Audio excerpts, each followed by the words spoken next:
അള്ളാഹുവിനെ മാത്രം ആരാധിക്കുക, വേറെ ഒന്നിനെയും. അല്ലെങ്കിൽ ഇങ്ങനെ പറയേണ്ട കാര്യമില്ലല്ലോ, ലാ ഇലാഹ ഇല്ലല്ലാഹ്. ആദ്യം തന്നെ നിങ്ങൾ നോക്കൂ, കലിമത്ത് തൗഹീദ് വന്നത് ഇങ്ങനെയാ. അല്ല നിങ്ങളുടെ ഇലാഹാണ് എന്ന് പറഞ്ഞുകൊണ്ടാൽ അല്ലാഹു ഇലാഹുക്കും, അല്ല നിങ്ങളുടെ ഇലാഹാണ്, അത് അംഗീകരിച്ച് ജീവിച്ചോളി, അങ്ങനെയല്ല പറഞ്ഞത്. അങ്ങനെ പറഞ്ഞില്ല. അല്ലാഹു റബ്ബുക്കും പറഞ്ഞില്ല, അല്ല നിങ്ങളുടെ റബ്ബാണ് പറഞ്ഞില്ല. അല്ലാഹു ഖാലിഖുക്കും, അല്ലാഹു നിങ്ങളുടെ സൃഷ്ടാവാണ്, ഇതൊക്കെ നിയന്ത്രിക്കുന്നവരാണ്, പരിപാലിക്കുന്നവരാണ്, ഒന്നും പറഞ്ഞില്ല. പിന്നെ എങ്ങനെയാ കലിമത്ത് തൗഹീദ് വന്നത്? ലാ ഇലാഹ, ഒരു ഇലാഹു ഇല്ല, ഒരു ഇലാഹു ഇല്ല ഇല്ലല്ലാ, അല്ലാതെ. സകല ഇലാഹിനെയും ഇവിടുന്ന് മാറ്റി, സകല ഇലാഹിനെയും ഇവിടുന്ന് ഉന്മൂലനാശം വരുത്തി തന്നെ വെച്ചോളൂ. ഇല്ലായ്മ ചെയ്തു, അള്ളാനെ മാത്രം ഇവിടെ നിർത്തി. അങ്ങനെ തന്നെ പഠിക്കണം. നിങ്ങൾ നോക്കൂ, ഖുർആൻ തന്നെ ഇത് പച്ചയായി മനുഷ്യന്റെ ഹൃദയങ്ങൾക്ക് ദാഹം മാറത്തക്ക നിലക്ക് വിശദീകരിച്ചിട്ടുണ്ട്. പ്രവാചകനോട് ഇങ്ങോട്ട് ചോദിച്ചൊരു ചോദ്യമുണ്ട്.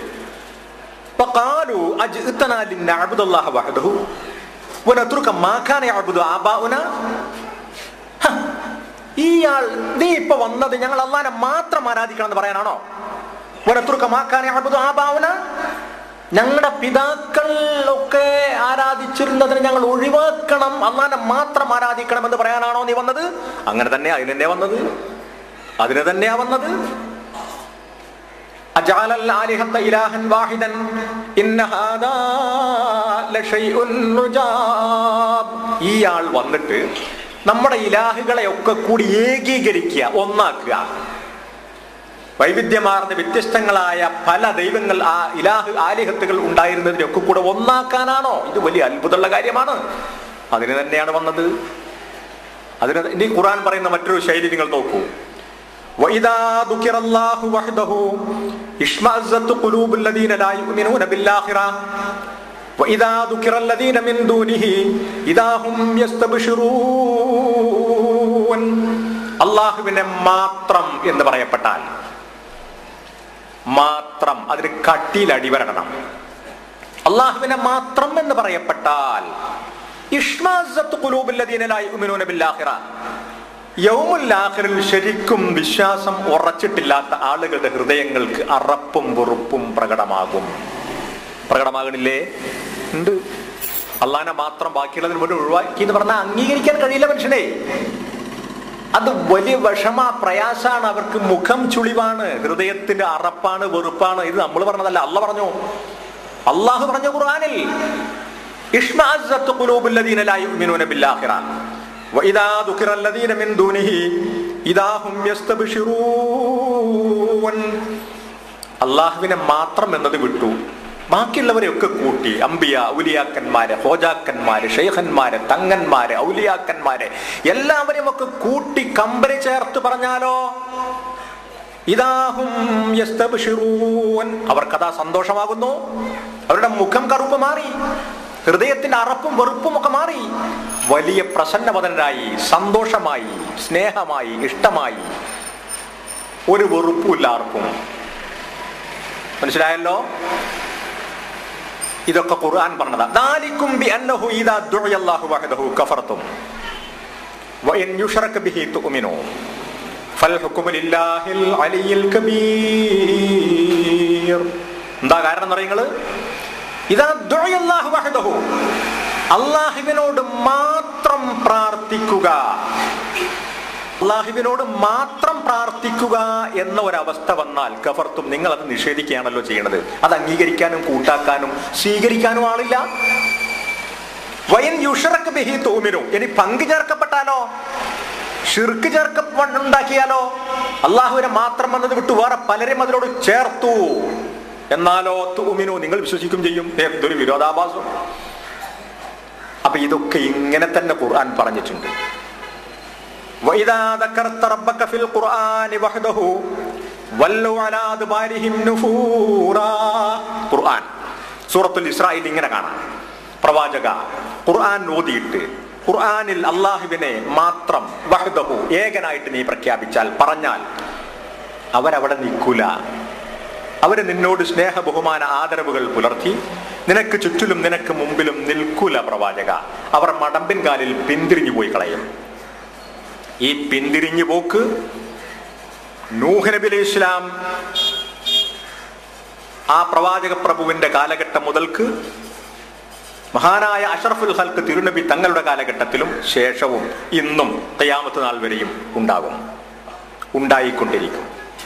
അപ്പോൾ അതിൽ നിന്നും മനുഷ്യനെ ഈ തത്വം പറഞ്ഞ് പഠിപ്പിച്ചു കൊടുത്ത് ഒന്ന് മോചിപ്പിച്ചാൽ ഇവർ നരകത്തിൽ പോയി ചാടണ്ട, അവന് ധൈര്യമായിട്ട് സ്വർഗത്തിലേക്ക് പോകാം. അതിനുള്ള വസ്തുവകകൾ ഒരുക്കി കൊടുക്കുകയാണ് ഇസ്ലാഹി പ്രസ്ഥാനം ചെയ്യുന്നത്. ഇതൊരു കാരുണ്യ പ്രവർത്തനമായിട്ട് കാണണം. ആരും വെറുക്കണ്ട. എന്തിനാണ് സഹോദരന്മാർ വെറുക്കുന്നത്? പരലോകത്തിന്റെ വിഷയത്തിൽ ഒരു വെറുപ്പും വിദ്വേഷത്തിന്റെയും പ്രശ്നം ഇതിൽ വരുന്നില്ല. അപ്പൊ ഞാൻ പറഞ്ഞു വരുന്നത് ഇത് ശരിക്കും പ്രകടമാകൽ എവിടെയാണെന്ന് അറിയുന്നത്? പ്രാർത്ഥന, നമ്മുടെ ആഗ്രഹങ്ങൾ, അഭിലാഷങ്ങൾ, ദാഹങ്ങൾ, മോഹങ്ങൾ, ഇതൊക്കെ പൂവണിഞ്ഞ് കിട്ടാൻ, രോഗം സുഖപ്പെട്ട് കിട്ടാൻ, കുഞ്ഞുങ്ങളില്ലാത്ത ഒരു സന്താനത്തിന്റെ ഒരു പിഞ്ചു കുഞ്ഞിന്റെ കാൽ കാണാൻ അത്യാഗ്രഹമുള്ള ദമ്പതിമാർക്ക് അതിനുള്ള മഹാഭാഗ്യം ലഭിച്ചിട്ടില്ലെങ്കിൽ അത് പൂവണിഞ്ഞ് കിട്ടാൻ, പ്രയാസങ്ങൾ കൊണ്ട്, ദുർഘടങ്ങൾ കൊണ്ട് വിഷമമനുഭവിക്കുന്ന, നടുവൊടിഞ്ഞു നിൽക്കുന്ന മനുഷ്യൻ അവന്റെ പ്രയാസങ്ങളിൽ നിന്നും ഒരു മോചനം ഉണ്ടായി കിട്ടാൻ, ഇങ്ങനെയുള്ള പ്രതിസന്ധി മുറ്റി നിൽക്കുന്ന രംഗത്ത് ഇതൊരു അത്താണിയുടെ മുമ്പിൽ പ്രാർത്ഥനാരൂപത്തിൽ സമർപ്പിക്കുകയാണ് നമ്മൾ ചെയ്യുന്നത്. പ്രാർത്ഥനാരൂപത്തിൽ നമ്മൾ സമർപ്പിക്കുകയാണ് ചെയ്യുന്നത്. ആ പ്രാർത്ഥനാരൂപത്തിൽ സമർപ്പിക്കാൻ പറ്റാവുന്ന കേന്ദ്രം എവിടെ? ആ കേന്ദ്രത്തിന് എന്തൊക്കെ കഴിവുണ്ടാകണം, എന്തൊക്കെ യോഗ്യതകൾ ഉണ്ടാകണം, അത് പഠിപ്പിച്ചിട്ടുണ്ട് ഖുർആനിൽ. അള്ളാഹുവിനെ കുറിച്ച് പഠിപ്പിച്ചു തന്നിട്ടുണ്ട്. അത് വലിയൊരു മഹാഭാഗ്യമായിട്ട് കരുതണം. ഇവിടെ നമുക്ക് സമൂഹത്തിനെ പറ്റിയ കുഴപ്പം എന്താ? നിങ്ങള് ആരാണ് അള്ളാഹു, ആരാണ് പ്രവാചകൻ, ഒരു സഹാബി ആരാണ്, ഒരു പ്രവാചകൻ എന്തിനു വന്നു, അയാൾ വന്നതിന്റെ ദൗത്യം എന്താണ്, അതിന് ഉള്ളിലടങ്ങിയ രഹസ്യം എന്താണ്? ഈ മനുഷ്യൻ ജീവിത കാലഘട്ടത്തിൽ ഈ പ്രവാചകനായി നിൽക്കുന്ന, നമുക്ക് ഇമാമായി, മാതൃകായോഗ്യനായി, ഗുരുവര്യനായി മുമ്പിൽ നിൽക്കുന്ന ഈ മനുഷ്യൻ, ഇയാളിൽ നിന്നും ജീവിത കാലഘട്ടത്തിൽ നമുക്ക് എന്ത് പ്രതീക്ഷിക്കാം? മരിച്ചതിന് ശേഷം ഇയാളിൽ നിന്ന് നമുക്ക് എന്ത് കിട്ടാനുണ്ട് എന്നിത്യാദി വിഷയങ്ങളെ കുറിച്ച് മനുഷ്യൻ കഥകേടിലായതാണ് ഇവിടെ സംഭവിച്ച തകരാറ്. മാത്രവുമല്ല, ഖുലഫാഉർ റാഷിദീങ്ങളിൽ മഹാനായ ഉമർ ഇബ്നുൽ ഖത്താബ് റളിയല്ലാഹു അൻഹുവിന്റെ കൊലപാതകത്തിൽ കലാശിക്കുന്ന ഒരു ദാരുണമായ ഒരു സംഭവമുണ്ട്. നമുക്കറിയാം, നമുക്കെല്ലാം വേദനയോടുകൂടി അത് ഓർക്കാൻ കഴിയുകയുള്ളൂ. ഹൃദയത്തിൽ രോഗമുള്ള യഹൂദികൾ, അതായത് ഇസ്ലാമിന്റെ കോട്ടണിഞ്ഞ് ഇസ്ലാമിലേക്ക് കടന്നുകൂടിയ യഹൂദികൾ ഉണ്ടാക്കി തീർത്ത ഫിത്തന ഫസാദ് കുഴപ്പങ്ങൾ ചില്ലറയല്ല. അവരെ കുറിച്ച് ഖുർആൻ പറയുന്നത്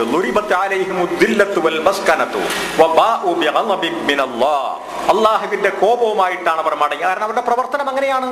ചരിത്രം അവരെ കുറിച്ച് പറയുന്നത് തന്നെ വഞ്ചന എന്ന വജ്രായുധം അകതാരിൽ ഒളിപ്പിച്ചു വെക്കുകയും എപ്പോഴാണോ ചാൻസ് കിട്ടുന്നത് അപ്പോൾ അതെടുത്ത് നമുക്കെതിൽ പ്രയോഗിക്കുകയും ചെയ്യുന്നതിൽ ഒരു കുറവും വരുത്താത്തവർ എന്നാണ് ചരിത്രം യഹൂദികളെ കുറിച്ച് രേഖപ്പെടുത്തിയിട്ടുള്ളത്. അതന്നും ഇന്നും എന്നും അങ്ങനെ തന്നെ, എന്നും അങ്ങനെ തന്നെ. അപ്പൊ അവരന്ന് ഇസ്ലാമിന്റെ കോട്ടണിഞ്ഞിട്ട് ഉണ്ടാക്കി ചേർത്ത ഒരുപാട് വിനകളുണ്ട്, പ്രശ്നങ്ങളുണ്ട്. ഷിയാക്കൾ നിങ്ങൾ നോക്കൂ, ഉമർ ഇബ്നുൽ ഖത്താബ് റളിയല്ലാഹുവിന്റെ കൊലപാതകം, ഉസ്മാൻ ഇബ്നു അഫ്ഫാൻ റളിയല്ലാഹുവിന്റെ കൊലപാതകം, അങ്ങനെ ഖവാരിജികൾ കടന്നു വരികയാണ്. ഞാൻ ആ ചരിത്രം പറയുകയല്ല. പിന്നെ ഖവാരിജികൾ, അതേപോലെ തന്നെ മുഅ്തസിലി വിഭാഗം കടന്നു വരുന്നു, ഷിയാക്കൾ മൊത്തത്തിൽ കടന്നു വരുന്നു, പല ഉപവകുപ്പുമുള്ള ഷിയാക്കൾ. ഇവർ ഇസ്ലാമിന്റെ ചൈതന്യം ആകെ നശിപ്പിച്ചു. ഒന്നാകെ നശിപ്പിക്കാൻ ഇവരുണ്ടാക്കിയതാണ്. അല്ലാഹുവല്ലാത്ത മറ്റുള്ള അംബിയ ഔലിയാക്കൾക്ക്, മഹാന്മാർക്ക്, ഇവർക്ക് ഈ ഒരു ഷിയാനെ സംബന്ധിച്ചിടത്തോളം അവരുടെ ആത്മീയമായ നേതാവ്, ഇമാം, അള്ളാഹുവിന്റെ അടുക്കൽ പ്രവാചകനേക്കാളും മലക്കിനേക്കാളും ഒക്കെ സ്ഥാനവും മാനവും ബഹുമാനവും ഉള്ളവരാ. അങ്ങനെ മറ്റു പലർക്കും ഈ കഴിവുകളും യോഗ്യതകളും ഒക്കെ ഇല്ലാത്തത് ചാർത്തി കുറെ കവിതകളും പദ്യഗദ്യങ്ങളും ഒക്കെ നിർമ്മിച്ച് ഉണ്ടാക്കി മനുഷ്യന്മാരുടെ ഈമാൻ ശോഷണം വരുത്താനുള്ള എല്ലാ പരിപാടികളും ഇവർ ഒപ്പിച്ചു. ആരിഫീങ്ങളും സാദാത്തുക്കളും ഷെയ്ഖന്മാരും മഷായിഖുകളും എന്നൊക്കെ പറഞ്ഞ് കുറെ ആളുകളെ മെനഞ്ഞെടുത്ത് ഉണ്ടാക്കി അവർക്ക് ഇല്ലാത്ത കഴിവുകൾ ആരോപിച്ചു. ഒരു ഉദാഹരണം കേൾക്കൂ നിങ്ങൾ. ഖുലൂബുൽ ആരിഫീന ലഹാ ഉയൂനു യറാ മാ ലാ യറാഹുൻ നാളിറൂന. ഖുലൂബുൽ ആരിഫീൻ, ആരിഫീങ്ങളുടെ ഹൃദയങ്ങൾക്കുണ്ട് ഉയൂനുൻ, ചില പ്രത്യേക കണ്ണുകളുണ്ട്. ആരിഫീങ്ങൾ.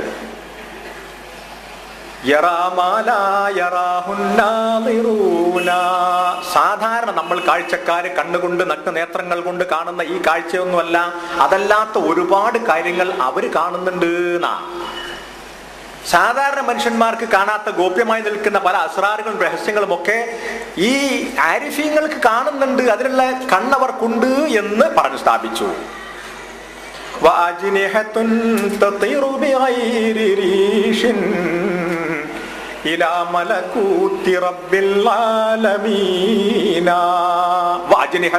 ചിറകുകളുണ്ട്, തൂവലുകളില്ലാത്ത ചിറകുകളും അവർക്കുണ്ട്. എന്തിനായി ചിറകുകളൊക്കെ? ഇവിടെ വാനലോകത്ത് പാറി പറന്ന് കളിക്കാൻ, വൃക്ഷത്തിന്റെ മുകളിൽ, വീടിന്റെ മുകളിൽ, ശൂന്യാകാശത്തിലൂടെ. നമുക്ക് അങ്ങനെ തോന്നാം, ഇതങ്ങനെയല്ല. എവിടെയാണ് ഈ പറന്ന് കളിക്കുന്ന അറിയങ്ങള്?